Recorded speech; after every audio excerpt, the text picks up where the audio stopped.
All right, last round of the Continental Open Tournament under 2100 section. So this is the last round, and actually in this game I'm playing Ranjan Day, who if you'll recall, I played in the Bradley Open. I also played him in the Bradley Open with the black pieces, and um, in that game, that was the CARO-KANN where I played A5 and I pushed my pawn A4, A3, um, and ended up that was the game that ended with I have a knight and two pawns against the rook, um, where the knight and two pawns seemed like it would be giving me some sort of edge, but in the end, it actually was maybe even a little bit worse, and I had to just offer a draw, which I think I was lucky that it was agreed to. So, um, in this game, I was going into it, so I didn't have very much time to prepare knowing my opponent because the pairings were given like maybe 10 minutes, 15 minutes before the round started. But I was sort of thinking maybe this line would be repeated. I didn't have enough time to really prepare anything special or new, but I went into the game sort of expecting that we would get something similar. So we get the first we get a5 on the board, so that's step one, and then a4. So a4, and I was expecting this move because a4 is in the game that was played at Bradley. Bishop e3 was played, which is not the top computer move. It's also not a very popular move from other people. um so a4 is both of those moves. It's a popular move because it's sort of just the move that you would want to play with white, generally against a5s, just to not lose space on the queen side. But it's also a top engine move. So I was sort of expecting after our game that he would have looked into it, and he sort of did like look up from the board at me when he played the move and smiled, and I smiled back because it's funny, we just played at the last tournament, in like the second to last round, and now here we are in this tournament playing the last round, with the same colors, same opening. So a4, I play f6 because that's the move that I have against a4, and now bishop d3, which is not a move. The main moves here that I know are like knight d2 or rook e1. Bishop d3 is apparently a strong move. I had seen it within the 10 minutes that I was like briefly looking at stuff. I did see that it existed in this position, but I didn't quite remember how to respond to it. I did remember that bishop takes d3 is bishop takes d3 was probably the computer move, but I didn't remember after queen takes d3 what to do when I was trying to figure it out, and I was like, he's probably seen that. Like he's definitely seen after bishop takes d3, queen takes d3 what I'm supposed to do and what I'm not supposed to do, and he like will know how to punish me if I do something wrong. I couldn't quite figure it out. This position is very hard to play um at the beginning.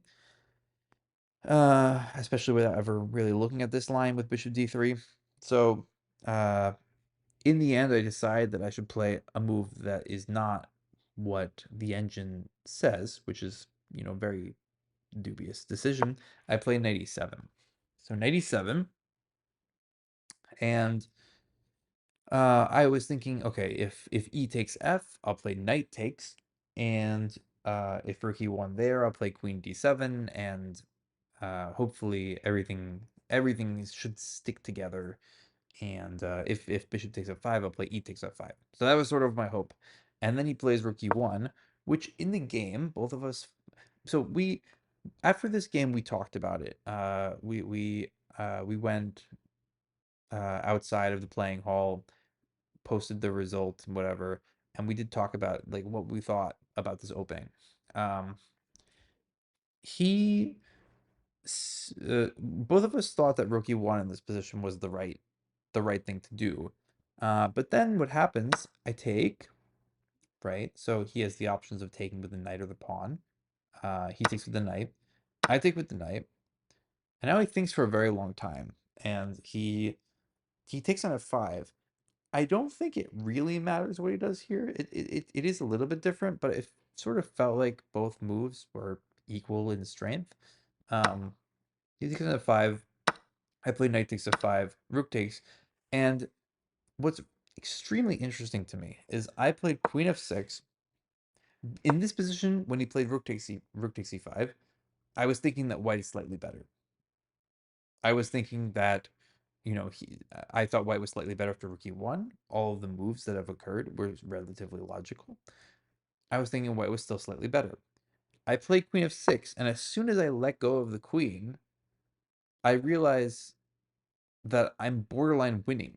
Like it's bishop d6 and castles is just coming with tempo. No matter what happens, I'm threatening the d4 pawn through the rook. So and the f2 pawn is going to be hit. My next rook is going to come to e8. I'm going to play e5. My position is just beautiful, and white's pieces are completely undeveloped. It's just it's very strange how that happens, where like I feel like white's slightly better, and then I play my move, and I realize that I'm like winning. So very strange. What that means, I think, is that somewhere in this line, maybe rook e1 is actually the culprit, but somewhere in these captures, I think, at least one of them can't have been right.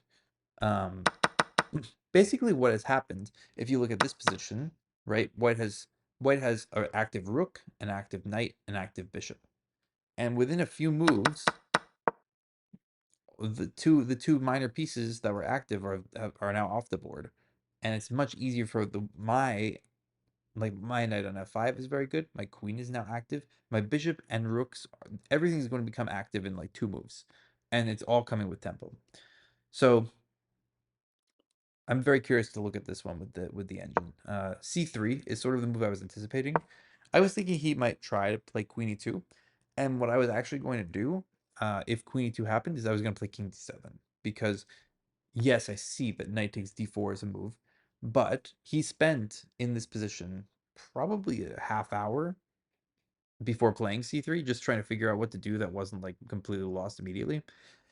Um, so I was thinking, okay, he spends a half hour. If he, at the end of that half hour, comes up with queen e2, that means that after knight takes d4, he's been looking at stuff the whole time. And I was also looking at it on my turn, but I'm not seeing what he's seeing.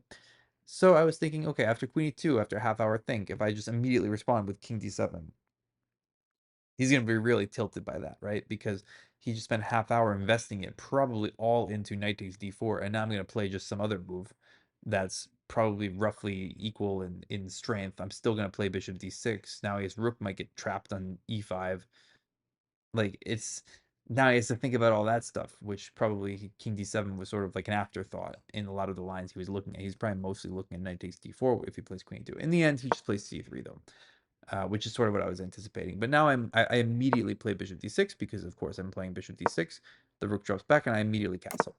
So half hour thought. Now I immediately blitz out the next two moves, and now he's thinking again because it's really hard to not lose immediately. Knight d2 I think is the only move that doesn't lose immediately, which he plays after some thought. But now he only has like I don't know 20 minutes and it's move 15. So we are not making time control in this game. That's pretty much for sure. I play knight h4 after some thought. Uh, Maybe this is something I was looking at this with someone after the game, and I was looking at this line during the game, of course. But knight takes d4. If c takes d4, queen takes f2, king h1. Uh, if I play the move queen h4, in my head, there was like defensive resources with knight f3 or knight f1, but I can just play rook takes. Uh, so in this position, probably you have to play. Well, if you have to play g3, then bishop takes g3, but which is sort of what I thought. But what if actually h3, and then if no, this doesn't work because I'm just gonna take the knight wherever you put it and defend. Yeah, same sort of thing. So you have to play g3, and then after this, like this rook e2 or something, and maybe this doesn't immediately collapse with white, but I mean, what I have how many pawns? One, two. I already have three pawns for my knight. I've an incredible amount of pressure on h2. My rooks are coming into the game. You really can't develop anything easily. Um, Maybe knight f1 is coming on the next turn, but even if I just play like bishop d6, like even if I just drop the bishop back and just play this position, uh, it's just way too much. I think white can't hold. this position. So this would have been good. Another thing I was looking at in this position was after knight takes, pawn takes, bishop takes h2. I was looking at these sorts of things where like bishop takes here, here, here, here, and then I was trying to make a rook lift work to mate because it looks like it's pretty close to being mate, but none of the squares work for the rook lift because on h6, knight f3 is sort of the resource, right? Knight f3 defends the h6 square. If I had chosen the f5 square, then the queen is actually already guarding h5, so I'm not even threatening mate. And the f4 square is the same sort of thing with this one. So I didn't quite see how this one worked either. That's why in the end I just played knight h4. I saw that I really don't want to allow white to play knight f3, so I thought that I have to play some move if I'm not sacrificing on d4 or like h2 or whatever, then I should at least cover the f3 square. And this one also attacks, knight h4 also attacks f2. So queen e2 was tried. Um, if knight f3, I think that pretty much any move works, but probably just rook AE and e5 is good enough. I also looked at this line briefly. Here, if queen takes, I looked at queen h4, but I think here maybe no, not g3, queen. How's yeah, g3. Um, like this endgame is probably significantly better for black, but like, do I really like after this thing? Do I? Well, it's my turn first, but like, do I really want to play an endgame like this? It's probably winning. Like if I do this and this, I don't know, something like this. Maybe I don't know. Maybe this isn't even that good. Maybe I'm just trading in some rook and even that's a draw.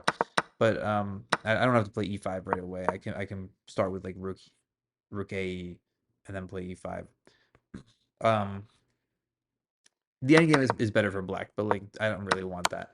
So probably on knight f3, I would have because you're not threatening to take the knight, right? Because there's queen h2. So probably I can just build the position to play rook a. It's like I'm gonna play e5, and if I play e5 e4, then the position is toasted. Um,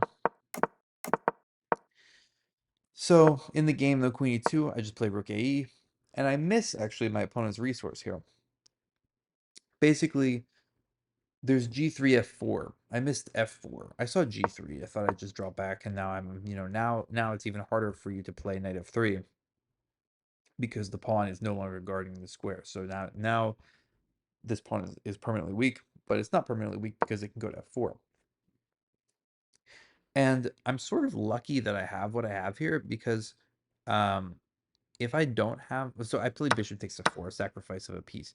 But if I don't do that, like knight f3, knight e5, and white might start to be better. It's possible, very possible that white is actually better after these moves because now white is fully developed. The dark square bishop is still a pretty bad piece, but it's fully made up for by the fact that the knight's on e5.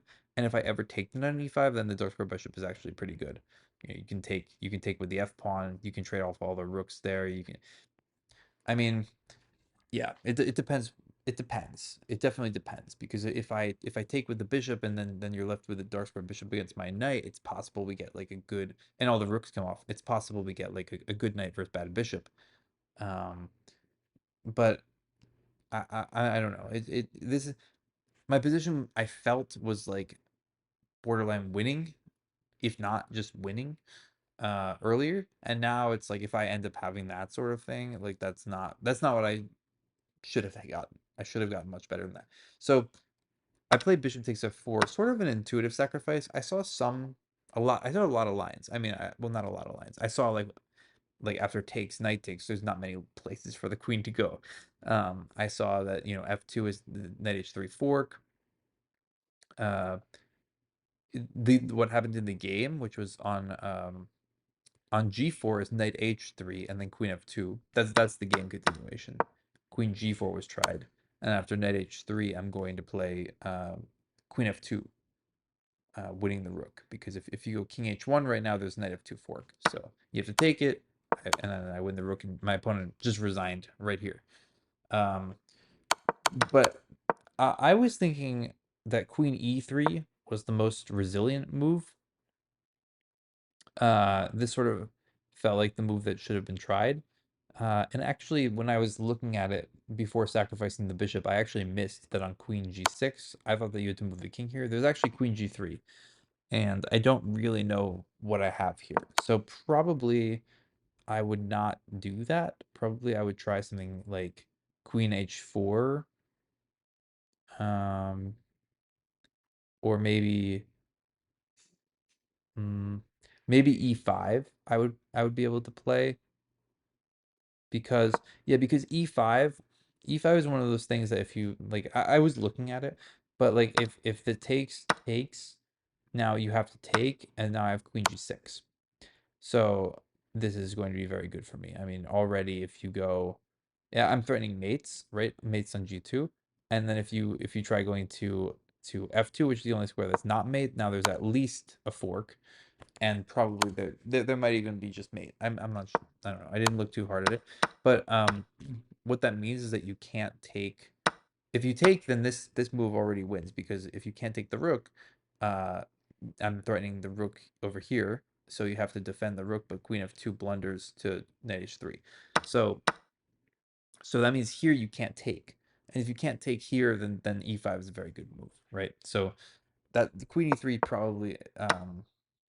probably is the most resilient, because there's not like a technical thing, but it's I think probably it is just a problem to e5.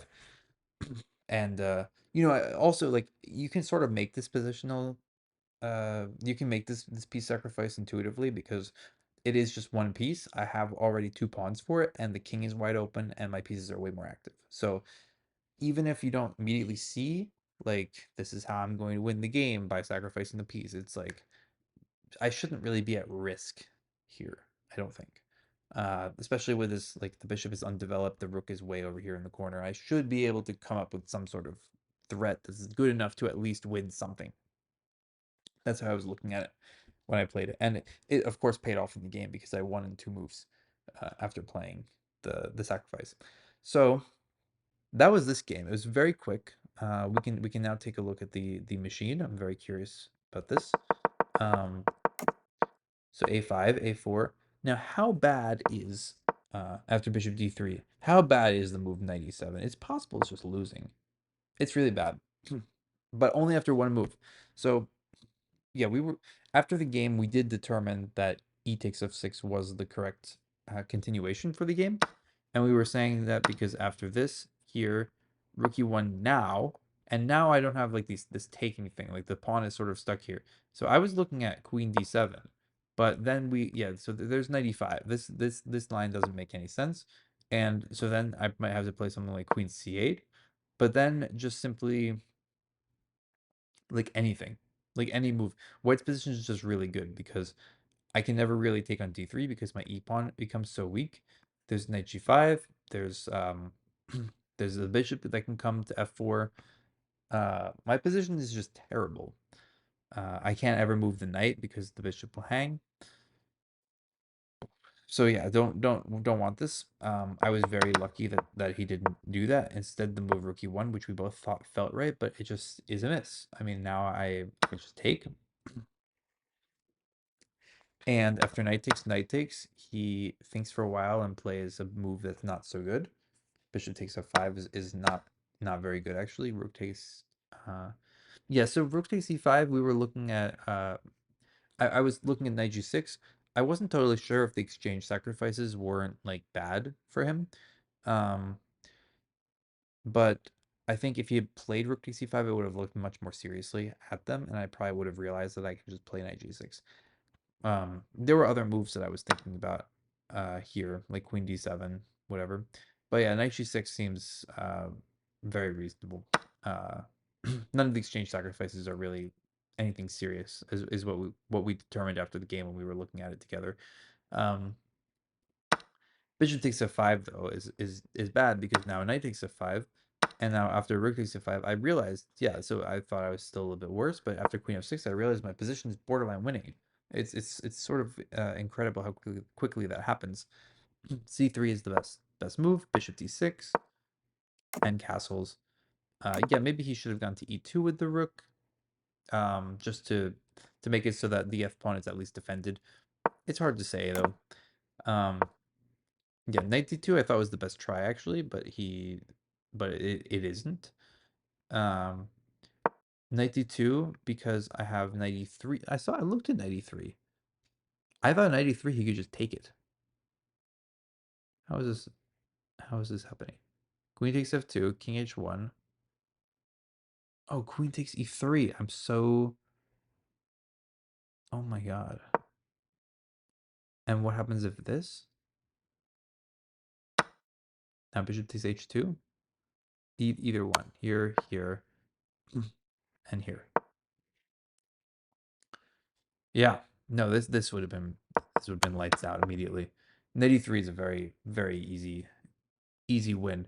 Uh, I was looking at after this move, rook takes e3, but rook takes e3 is just a fork, and now I win in exchange. So I don't yeah, no, it's pretty bad. Knight h4 though is the second best move. So if you don't see that tactic, then knight h4 is a very nice alternative move. Queen e2, I can already play e5. If I play e5, pawn takes, bishop takes. No, I'm not playing bishop takes, right?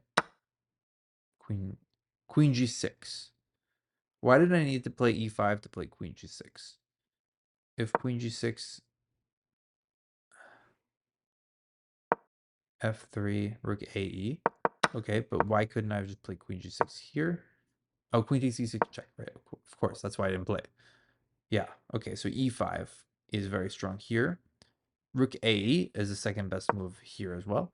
So in 2 moves in a row, I've played the second best move, and so I've been slowly throwing some pieces of advantage away. But g3, now again, I play the second best move. e5 again, screaming to be played. Second best move, and after f4, I play the second best move. e5 again. E5, wow, e5. Yeah. Yeah, that's pretty strong. How does this work? Yeah, let's say this move. Just sacrificing it like this way. Rook takes. Yeah, this is pretty strong. That's actually really powerful. E5 here. This move is not as strong. But it is still very strong. Yeah, queen e3 is the most resilient move, but then after e5 it sort of just collapses. Queen g4 is immediately losing after knight h3. Okay. So not a great. I mean, it is a very fun game, and it did win. A 22-move win is very nice. I never really threw away the advantage per se, but I was playing like the second best move for like 5 moves in a row. So there were many ways like I could have ended the game in a much more convincing manner. And I think that that's the moral of the whole tournament, honestly, is that in a lot of games, I am playing good moves but they're not the best moves. And what that means is that my opponents have more chances. The games are lasting longer. It gives me more places where I can error later. Um, I don't want to be too hard on myself for the games because I do think that they were a reasonable quality. The result, uh, because of the 2 wins in the last day, I ended up finishing on +3 with 5 out of 7, which I'm very happy with that score. I ended up gaining double-digit number of rating points back, so I think now 1976. So, like halfway back to where we want to be, 2000, the first rating benchmark that we need to hit. Um, but also like these things do add up, and I very easily could have had a terrible score from this tournament because in 3 of the draws that I made I was losing in all 3 of them, some of them very badly, to the point where I was sort of a miracle that I didn't lose them. So Yeah, we what we take away from this tournament is that there's a lot of room for improvement. Um, there is the openings need some work. The calculation needs some work. These are the two things that always need work. That for me because those are my weakest points in the game. So I'm gonna keep working on those things. The next tournament that I'm playing is uh a smaller classical tournament in it's in September. It will be at the Playmore Chess Academy at the Hampden Chess Club. And that's going to be towards the end of September. So I have a bit of time to sort of like prepare, regroup, and then we'll see how that goes. Those games are going to be a shorter time control, I believe. I'm not totally sure what the time control is, but I think it's a little bit quicker. Um, so so yeah, we'll see how that goes. And yeah, I'll post the videos as soon as I can. After that, and until next time, I guess that's it. So thank you for watching. I hope you enjoyed the video, and I'll see you next time. Thanks.